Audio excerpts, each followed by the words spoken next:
Former DPWH Secretary and ICI Commissioner Rogelio Babe Singson has addressed his resignation from the commission. He says health and privacy reasons prompted his exit, and he denies claims of political pressure or threats.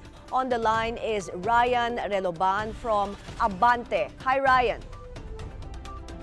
My former Department of Public Works and Highways or DPWH Secretary and Independent Commission for Infrastructure ICI Commissioner Rogelio Babe Singson has clarified the reason behind his resignation from the commission.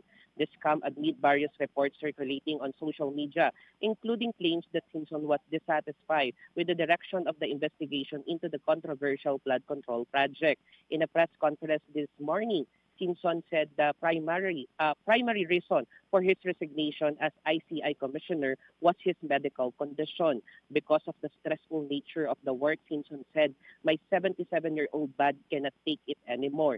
He revealed that he has been in and out of the hospital, undergoing multiple medical examination, and for the first time in his life has been prescribed maintenance medication for his heart, high blood pressure, cholesterol, and other health concerns.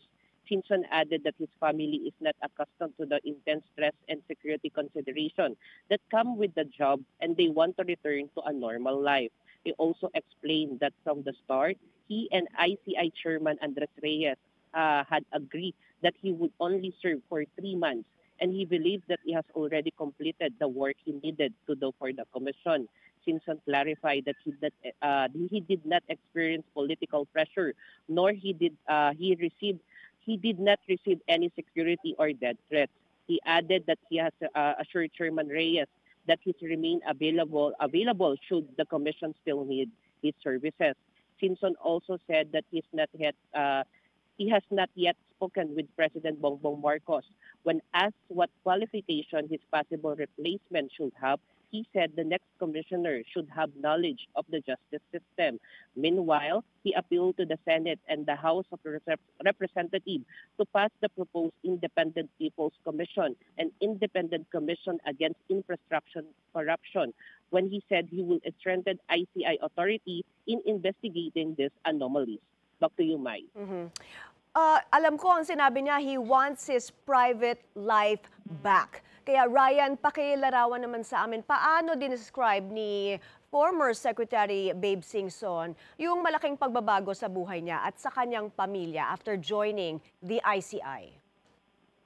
May according kay Commissioner Singson, nasabi nga niya, yung asawa din talaga daw niya yung nagsasabi na kailangan bumalik na sila sa normal na pamumuhay. Kaya nga isa din sa mga dahilan kung bakit siya nagbitiw na sa pwesto bilang ICI Commissioner ay yung malaking factor na dahilan ay yung asawa niya dahil nga marami na din siya na natatanggap na mga pambabatikos na di umano'y dahil nga sa patuloy na investigasyon nitong flood control project. Kaya gusto na niyang bumalik sa normal na pamumuhay. At isa din yun sa naging factor din talaga yung kalusugan niya. Kaya sinasabihan or ina-advise din talaga din siya ng asawa niya na umalis na dito sa ICI.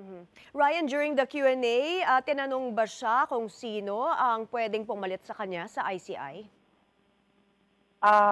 Tinanong ng media yan kung sino yung possible na pwedeng pumalit sa kanya as an ICI commissioner. Sabi naman niya kung sino yung pipiliin ni President Bongbong Marcos ay tatanggapin at maluwag para sa kanya. Pero isa sa mga nakita niya na dapat may qualification daw bilang ICI commissioner ay may kinalaman or may idea or may knowledge sa justice system. Alright, maraming salamat Ryan Reloban of Abante reporting.